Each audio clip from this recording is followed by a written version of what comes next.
Hollywood, The Jimmy Durante Show. The Johnson Wax Program with Fibber McGee and Molly. Now, have you heard the news? People should not be afraid of their governments. Governments should be afraid of their people. Good evening, truth seekers from coast to coast, border to border, and around the globe. Join us tonight as we listen to highlights selected from the voluminous case files of Mike Malloy, Radio Gumshoe. Dateline 1934, Tuesday night, November 20th. Mike Malloy, Radio Gumshoe debuts on the Mutual Broadcasting System. The listening audiences are captivated by the latest exploits of John Dillinger, Ma Barker, and Bonnie and Clyde. The Malloy program exposes a different class of gangsters. Operator, give me Lakeview 27904. Hello, Kathy? Yeah, I've just left General Butler. He's been asked to lead the fascist coup against President Roosevelt. Who's behind it? Wall Street bankers, industrialists, and some of the most famous families in America. Get me everything you can dig up on, one Prescott Bush. Yeah, he's in on it, too. We can break the story before the Post gets it. Kathy? Kathy, are you there? The line's dead. Now, ain't that too bad? You thugs are never going to get away with this. Yeah, and you'll shut your trap if you know what's good for you. Boys, take Malloy here for a ride. The Motion Picture Production Code, the industry's censorship guidelines, eventually spread to radio. In an attempt to soften Mike's hard-boiled, tough guy reporter image, the writers saddled him with a young sidekick, Skippy McDaniels, and his lovable dog, Puddles. No, Skippy, I'm afraid we can't go fishing today. I've got a big story to write. What's the matter, Pop? Don't you love me anymore? Okay, that's it. I've had it. Get this kid and his dog and cover the news instead of this. As soon as you people get your head out of here, give me a call. Of all the I've had to put up with.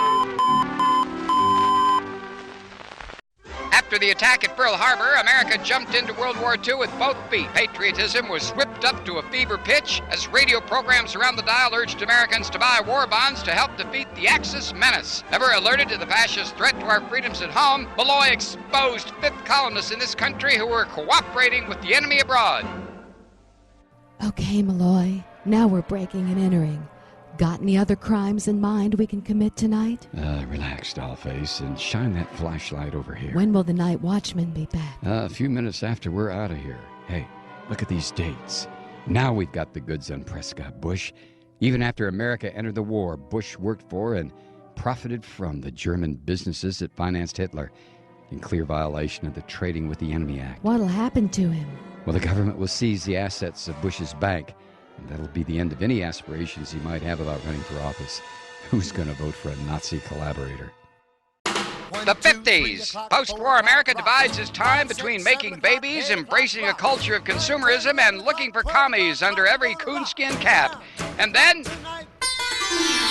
the 60s. The British invaded our airwaves as the United States invaded Vietnam. When Timothy Leary said, "Turn on, tune in, drop out," Mike attempted to do two of those while covering the Democratic convention in Chicago. Here he is in a rare interview with the Democratic nominee. We're talking tonight with presidential hopeful Hubert Humphrey as the walls throb in sync with my breathing, and the microphone is melting into a silver pool out of time.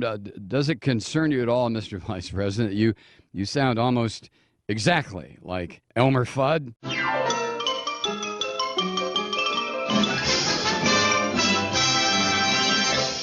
The 70s saw the Watergate scandal unfold, along with arguably the most vile form of music devised by modern man. The story's gone stale. You tell me what you know, and I'll confirm.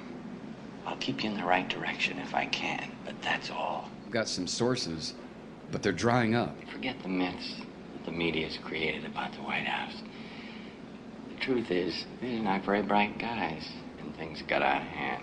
What do you have on Howard Hunt? There was talk his lawyer had $25,000 in cash in a paper bag. Follow the money. Just follow the money. Follow the money. Excellent advice for tracking Republican corruption into the 80s, 90s, and beyond. Here's a clip from an episode from the Reagan era. What do you have lined up for tonight? Aldi North, smuggling cocaine from Central and South America into this country to get more cash for the Contras. What do you have? Well, Reagan's Department of Agriculture and the Food and Drug Administration have classified pickle relish and ketchup as vegetables so they can cut $1 billion from subsidized meals for low-income students. Have I mentioned yet tonight how much I hate these people? That's pretty good. Try to work it in the show. Maybe it'll catch on. And the new century begins with the Supreme Court handing the presidency to failed businessman and Texas Governor George W. Bush. For 8 years, the pundits and talking heads from mainstream media are paid to look the other way, while a select few correspondents continue to search out the real news of the day. As long as there's a story, I'll follow it. That's my job. Mike Malloy, Radio Gumshoe. And as long as right-wing radio dominates our nation's airwaves, as long as the corporate media dictates what we're supposed to see and hear, as long as there are truth seekers listening across the nation, Mike Malloy is on the job.